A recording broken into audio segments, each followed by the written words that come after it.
그가 집에 왔을 때 정말 신났어요. 그가 얼마나 들떠 있었는지 절대 잊지 못할 거예요. 그리고 바로 실험실로 가서 그중 하나를 테스트했는데 여기 보시다시피 95.72%의 순수 유황으로 판명되었고 다른 원소들도 포함되어 있었는데 그것 때문에 불이 굉장히 뜨겁게 탔죠. 그중 한 원소는 인이었는데 아시다시피 잘 타죠. 좋지 않죠. 하지만 이 사진의 제 부분을 보시면 잿더미 속에서 깨져 열린 유황, 즉 유황 캡슐들이 많이 보입니다. 그중 하나에는 유황이 여전히 그대로 있는 것을 볼 수 있죠. 그리고 그가 설명했듯이 이 모든 것들은 결정체 캡슐에 쌓여 있었습니다. 도시들이 파괴되는 과정에서 캡슐이 유황 덩어리를 밀봉하여 보존했기 때문에 오늘날 우리가 성경 이야기의 증거를 볼 수 있는 것입니다. 아멘. 론은 다양한 크기의 유황을 발견했기에 그것들이 비처럼 쏟아질 때의 크기는 알 수 없습니다. 하지만 꽤 컸을 게 분명해요. 아주 큰 것들도 여러 개 발견했거든요. 자, 여기 이 물질 속에 박혀 있는 유황 캡슐 중 하나가 있는데요. 실제로 이 캡슐은 정말로 아주 작지만 안에 유황이 들어 있습니다. 가까이서 보시면 많은 양의 유황을 보실 수 있습니다. 어두운 고리의 바로 중앙이에요. 그리고 저것은 특히 순수 유황이 아주 많이 들어 있습니다. 그리고 평원 도시들의 유적인 이곳 잿더미 곳곳에는 그런 것들이 수백만 개나 널려 있습니다. 불과 유황이죠. 우리는 이것을 발견했는데 사진에 자가 있었으면 좋았겠지만 꽤 큽니다. 아주 커요. 그래서 제 생각엔 아마 이것들이 떨어질 때 정말 컸을 것 같아요. 비가 온 뒤에는 유황을 찾기가 더 쉬운데 비가 쟤를 불안정하게 만들어서 곳곳이 무너지면서 결정체 캡슐에 담긴 유황으로 가득 찬 내부 물질이 드러나기 때문입니다. 자, 이것은 판입니다. 그들이 제거하기 전의 모습이죠. 그가 찍은 첫 번째 사진인데 맞아요. 여전히 안에 있는 걸 보여주죠. 그리고 실제로 거기를 파서 찾아냈다면 캡슐은 둥근 모양입니다. 납작하게 깨져 열린 게 아니라 둥근 모양이죠. 그리고 이것들은 금이가 있어요. 이것들은 그냥 주변에 널려 있는 유황 사진들입니다. 론은 사람들을 그곳에 데려가는 걸 좋아했어요. 유황을 찾는 게 정말 흥미진진하거든요. 이제 보여드릴 이 여행에서 그는 아들 론을 데려갔는데 미셸의 오빠죠. 비디오 카메라를 다루는데 익숙하지 않았어요. 그래서 화면이 좀 흔들리지만 보시는 데는 전혀 지장이 없을 거예요.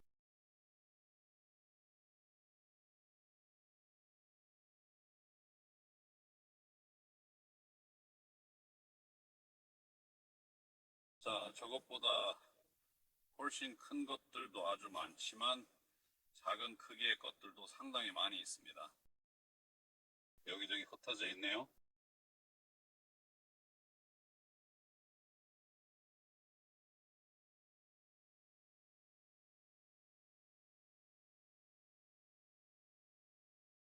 여기 바로 하나가 파묻혀 있네요. 조금 더 가까이 가보죠. 캡슐 안에 들어있는 쌍둥이 세트네요. 자, 여기 제 칼날 끝에 하나가 있었던 자리가 보이시죠? 이쪽으로 와서 바로 위에서 내려다 보세요. 네, 언덕 아래를 보죠. 거기서 굴러떨어져서 어디로 갔는지 봅시다. 그리고 역시나 이게 보이시나요? 네. 그 캡슐에서 나오기에 적당한 크기네요.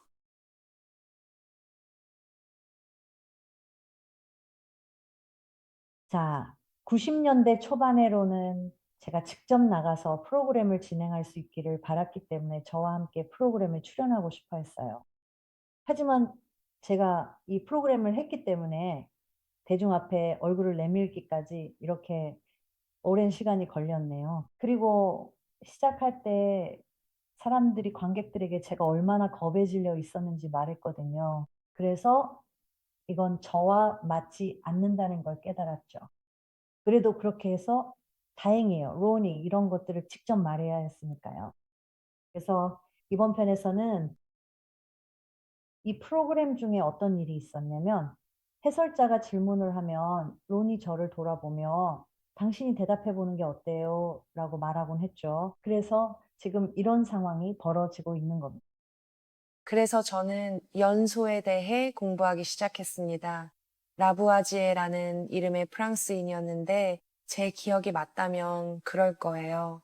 그가 연소를 연구하기 시작했고 유황과 함께 연소된 물질은 연소 전보다 남은 제 무게가 더 무겁다는 사실을 발견했습니다. 그건 화학 반응이 산소로부터 추가 분자를 끌어들이기 때문입니다. 그래서 하나님은 원래 탔던 물질보다 더 무거운 재를 남기는 물질로 이것을 태우게 하셨죠. 그래서 엄청나게 무겁고 겉은 딱딱한 껍질처럼 되어 있는데 전부는 아니고요. 그냥 손을 뻗어서 바로 잡을 수 있어요. 겉면은 풍화작용 때문에 약간 딱딱해졌지만 그 부분을 지나면 아주 조밀합니다. 이제 여기서 론이 여러 현장에 있었던 일과 그 현장들을 발견한 것에 대해 이야기할 겁니다. 이 5군데 장소 각각에서 이 구체들이 정말 무제한으로 있는 것을 발견했습니다. 모든 깊이에 다 있어요. 이것들은 부딪히는 건 뭐든지 뚫고 들어갔을 겁니다. 돌, 나무, 심지어 금속까지 뚫었을 거예요. 그리고 거기서 유리질화된 금을 발견했는데 유리질화되어서 증발한 것처럼요. 증발했죠. 정확합니다. 금이 증발할 때 이런 염류로 변하는 결정을 발견했습니다. 물론 저희 전자 시스템으로 그것들을 찾아냈죠. 그리고 다 타버리고 뒤틀린 인간의 유골 일부도 발견했습니다. 이것들이 소돔과 고모라의 유적이라는 점에는 의심의 여지가 전혀 없습니다. 그리고 엄청난 열기로 타버렸다는 것도요. 결정체 껍질을 열어보면 유황 덩어리들이 모두 둥근데 론이 제게 그 이유를 설명해 달라고 하더군요. 그래서 캡슐에서 나오는 이 유황공들을 보면 둥근 모양입니다. 하늘에서 불과 유황이 비처럼 내렸다고 되어 있죠. 대기를 통과하는 건 모든 공기를 가르며 지나가기 때문에 결국 둥글게 되는데 이것들도 둥급니다. 저희는 조사를 했고 스미소니언에도 갔으며 도처의 지질학자들과 이야기를 나눴습니다. 어디에서도 이런 유황을 본 사람은 아무도 없었습니다.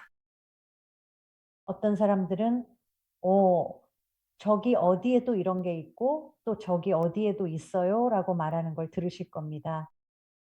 하지만 그건 어디에서도 이런 유황공을 제시할 수 있는 사람을 찾지 못했습니다.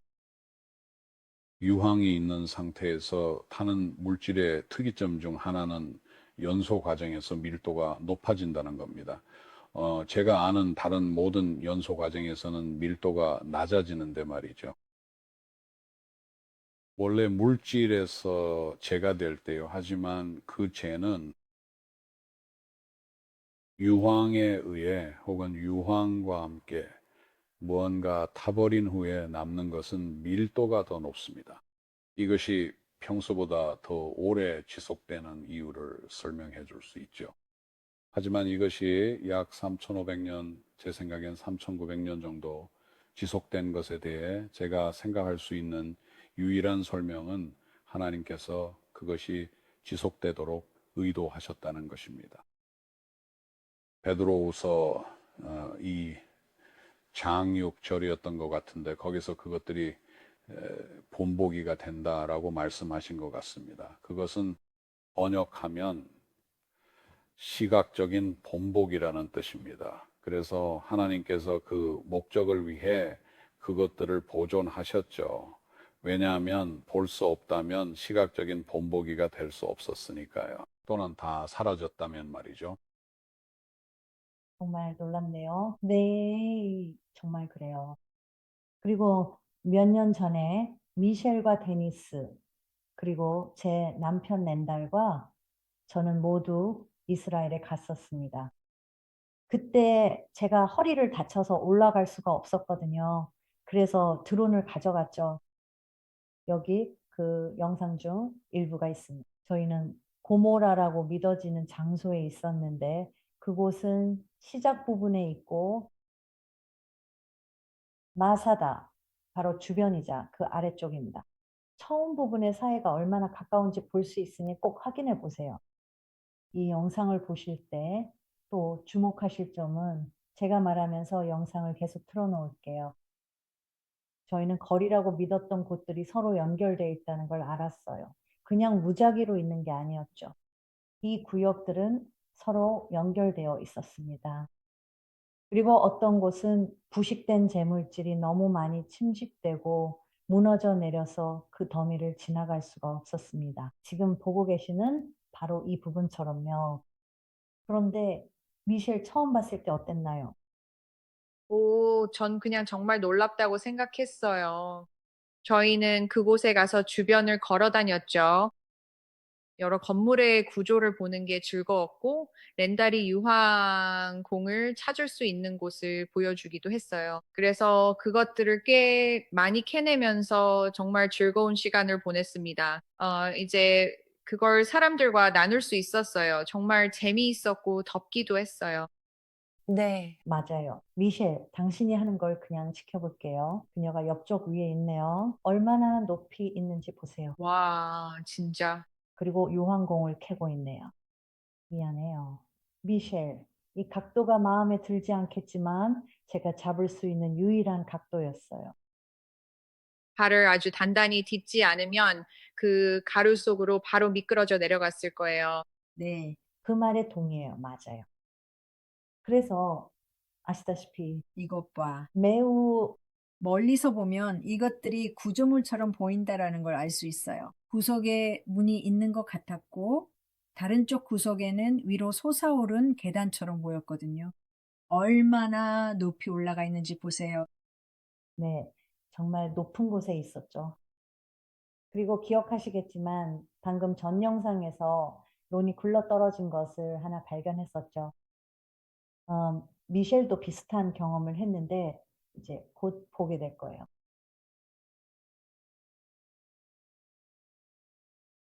냄새를 맡는 걸 보세요. 유황인지 확인하는 방법이거든요.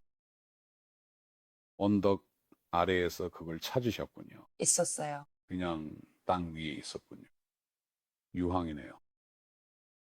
여긴 위쪽에 검은 부분이 있어요. 가끔 저 위를 보면 작고 둥근 노란 공들이 보여요. 네, 금방이라도 툭 떨어질 것 같아요. 맞아요. 그렇게 떨어져요. 그렇죠.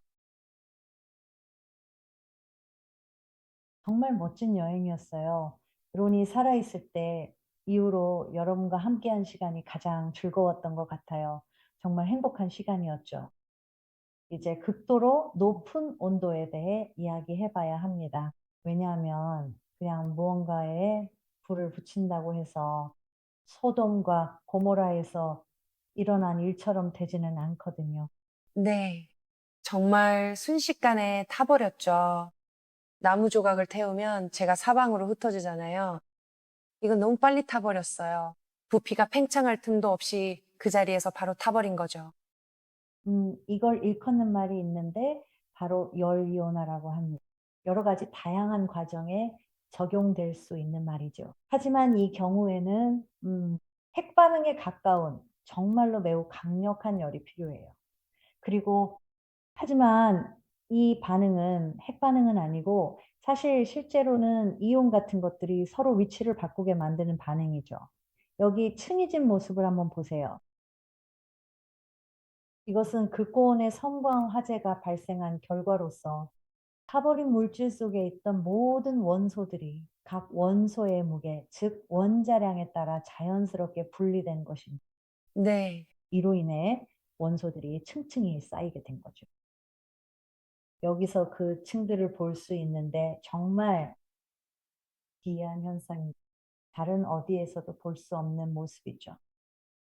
전 특히 이 사진이 좋은데 타버리는 동안 무너지려 했던 구조물의 일부처럼 보이기 때문입니다. 너무나 빠르게 타버려서 무너져 내리는 그 과정 자체가 시간 속에 그대로 멈춰버렸습니다. 여기 이 사진은 정말이지 믿기 힘들 정도로 놀랍습니다. 그 어떤 것도 이런 현상을 만들어낼 수 없었을 겁니다. 수천 도가 넘는 섬광 화재의 이온화 효과가 아니라면 말이죠. 순식간에 불길이 소용돌이치며 다시 시간 속에 그대로 굳어버린 것입니다. 이 사진은 아주 명확하게 보여주고 있습니다. 보시면 위아래 층들은 비교적 곱게 뻗어 있지만 이 층은 구불구불하죠. 특정 물질이 있는 곳에서 불길이 소용돌이쳤음을 보여줍니다. 그리고 이 물질들이 무엇인지 알 수 있는 방법은 사실상 없습니다. 이 일이 일어날 때 발생한 화학 반응이 모든 것을 완전히 바꿔놓았기 때문입니다. 로는 믿었습니다. 사진을 더 보시면 아시겠지만 건물들이 아주 높게 솟아 있었던 것처럼 보입니다. 그리고 그 위로 이 모든 재가 쏟아져 내리고 있죠. 지면에서 위를 올려다본다면 와, 이 건물들이 정말 높이 있었구나 라고 생각하게 될 겁니다. 하지만 로는 불길이 안방까지 완전히 타 내려갔다고 믿었고 그 증거를 찾아냈습니다. 그리고 바로 이 사진이 그 가설을 확인시켜 줍니다. 도시의 층들과 그 아래에 있는 바위들을 보실 수 있습니다. 화면으로는 잘 안 보이지만 현장에서 직접 보면 알 수 있는 것은 이것이 안방까지 쭉 이어져 있다는 점입니다. 자, 이것은 1988년에 론이 제게 처음 보여준 제 단면인데 제 생각에 이건 도로와 아주 가까운 곳에 있어서 그의 관심을 단번에 사로잡았습니다. 제가 그를 만나기도 전에 이걸 발견했는데 이것 때문에 이런 것들을 더 자세히 조사하게 된 것 같습니다. 이제 그가 직접 설명할 것입니다. 소돔과 고모라에 보시는 것처럼 바람이 이것을 소용돌이치게 했고 겹겹이 쌓아 올렸어요. 엄청난 열기였죠. 아브라함이 말했거나 혹은 창세기의 저자가 말하기를 그 골짜기의 연기가 마치 온기가마의 연기처럼 치솟았다고 했습니다. 여기서 뜨거운 공기의 소용돌이가 소돔시의 유해를 휘감아 이런 소용돌이 모양으로 만든 것을 볼 수 있습니다. 그리고 돌과 나무, 사람과 짐승이 모두 타버린 흔적을 볼 수 있는데 그 어떤 이야기도 전할 수 없게 아무것도 남기지 않았습니다. 죄를 제외하고는 말이죠. 다시 한번 말씀드리지만 여러분, 우리가 선택한다면 오늘 우리 앞에 보이는 것처럼 의로운 자들의 발 아래 죄가 되어 남을 수도 있습니다. 그것은 우리의 선택입니다. 하나님께서는 우리 앞에 생명과 죽음을 두셨습니다. 여러분 어느 쪽을 선택하시겠습니까?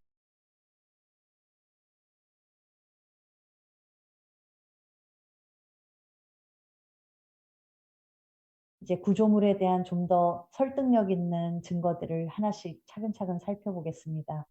3,900년 전에 완전히 불타버렸고 또 젖었을 때 이렇게나 부서지기 쉬운 것이 과연 어떻게 지금까지 남아있을 수 있었는지 그 점을 함께 생각해 보면 좋겠습니다. 정말로 여전히 남아있을 것이라고는 기대하기 어려웠죠. 하지만 이것들은 가나안 도시들이었습니다. 고대 가나안 도시들은 이중 성벽이라는 독특하고 매우 견고한 성벽을 가지고 있었습니다. 여리고가 그 예입니다. 두 개의 층으로 되어 있는 것을 보실 수 있는데 그것이 그들이 도시를 건설한 방식입니다. 하단의 외벽에는 버팀벽이 있어 매우 안정적이며 뚫리지 않도록 만들어졌습니다. 그중 하나를 더 가까이서 찍은 사진. 자, 이것을 예로 들어보겠습니다. 이것은 고대 이집트의 요새로 진흙벽돌로 만들어졌다는 점을 제외하면 비슷한 특징을 보여줍니다. 그래서 그만큼 튼튼하지는 않겠지만 여기 보시는 것과 같은 모습이었을 것입니다. 미셸과 제 남편 렌다리론이 가장 좋아했던 물건 중 하나 앞에 서 있습니다. 그는 이것이 지구라트의 유적이라고 믿었습니다. 지구라트는 고대에 사용되었던 피라미드나 계단 모양의 구조물 같은 것입니다. 하지만 이것을 보시면 중간쯤에 수평으로 일정한 간격의 구멍들이 있고 위쪽에도 다른 구멍들이 있습니다. 그렇지만 이 사진에서는 잘 보이지 않네요. 로는 고대 건축 관습에 대한 연구를 바탕으로 여기 보이는 것처럼 각 층을 고정하기 위해 나무를 사용했다고 믿었습니다. 그리고 나무는 구조물의 돌보다 훨씬 더 빨리 타버렸습니다. 그가 여기서 그것에 대해 설명합니다.